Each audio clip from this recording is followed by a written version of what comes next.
terms of the newer end of our business, I never know what to say is new because we've done so many different things. So we've looked at agrarian projects. The new breed of office projects are still quite exciting. So Park Ventures, our current sole agency, first office development ever in Bangkok to exceed 1,000 baht per square metre. And it's a lead building, so there's a lot of pluses, and that's really groundbreaking. And it's only taken 25 years to get to 1,000 baht a square metre. We thought we were going to do it in 1993. We're doing some major new projects with a new generation of office buildings which will come on stream 2014, 2015. And the market now is actually pre-leasing. So there are people who are looking over 2 years out to make commitment. And that, I think, shows a real strength in the economy. In Cambodia, we're involved with a new resort project, Alila Koh Rasay.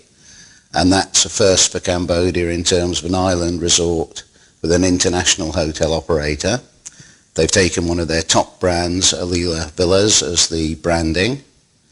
And that follows on from the success of Songsar, which in itself was groundbreaking as it's the first ever island resort property.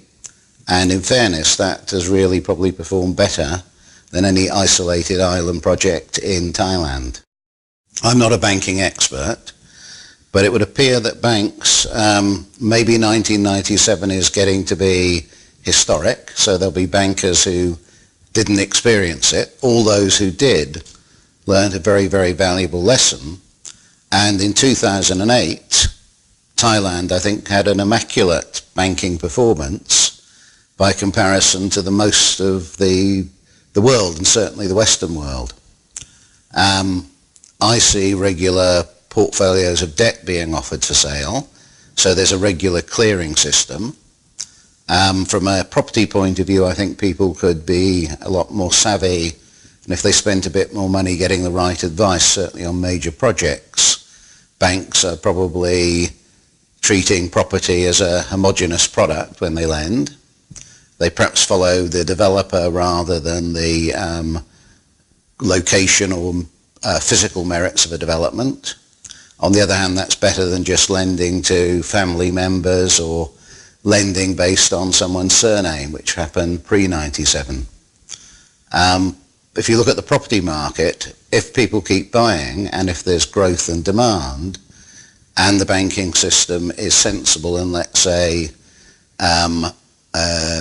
loan to property value is 70%, which seems to be quite typical, that's fairly modest. Lots of Western countries were doing 90% and even in some cases 100% plus. I think there's probably a disconnect between middle class salaries and property values, but there are in a lot of capital markets, and that people on fixed salaries here don't necessarily represent typical wealth. There's an awful lot of people who are small and medium businesses, as well as the people who are large businesses. And I think it's the business success which is putting more money into the property market than banking. In fact, if you look at off-plan sales, people aren't going out to get a mortgage before they make the purchase decision. In terms of Myanmar, I think I probably wasn't the first person to say it, but maybe the first person I got picked up on as the last great adventure or frontier. There will be things that people could do, if they could do them, that could make huge profits. It's similar to Vietnam. The first people in Vietnam to build service apartments, payback period 3-4 years. But can you get the land? Can you get it at the right price? Can you get the resources? There's a lot of barriers to that happening.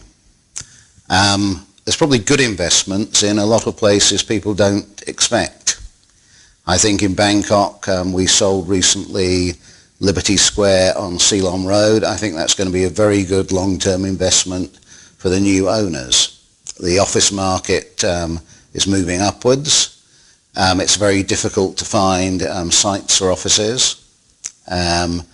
So there are opportunities all over the place. Cambodia's got a very user-friendly investment structure, and there's not anywhere near the level of competition, provided you can see an opportunity in what you build and develop. Vietnam, there should be huge distressed property opportunities, but they don't seem to be publicly available, and I think there's still a sense of denial in both government and in the property sector.